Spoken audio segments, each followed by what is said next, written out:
গভীর রাতে হঠাৎ অসুস্থ হয়ে হাসপাতালে ভর্তি হয়েছেন বিএনপির মহাসচিব মির্জা ফখরুল ইসলাম আলমগীর। বর্তমানে তিনি রাজধানীর ইউনাইটেড হাসপাতালে চিকিৎসকের নিবিড় পর্যবেক্ষণে আছেন। তার শারীরিক অবস্থা এখন স্থিতিশীল রয়েছে বলে দলীয় সূত্র জানিয়েছে। চোখের ফলো আপ চিকিৎসা শেষে মঙ্গলবার সন্ধ্যায় থাইল্যান্ড থেকে দেশে ফেরেন বিএনপির মহাসচিব মির্জা ফখরুল ইসলাম আলমগীর। তার সঙ্গে ছিলেন স্ত্রী রাহাত আরা বেগম।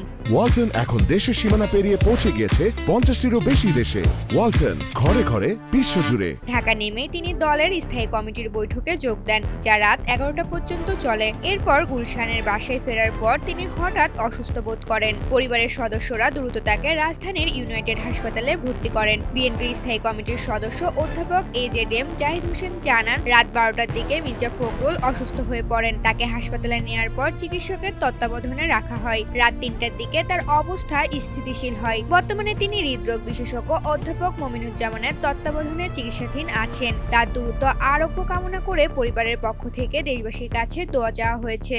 হাসপাতাল সূত্রে জানা গেছে, মির্জা ফখরুল ইসলাম আলমগীরের কিছু পরীক্ষা নিরীক্ষা করা হয়েছে এবং তার ফলাফল পর্যালোচনা করা হচ্ছে। তার শারীরিক অবস্থা স্থিতিশীল থাকলেও চিকিৎসকেরা তাকে পর্যবেক্ষণে রেখেছেন। ঋতুপর্ণা, জনকণ্ঠ।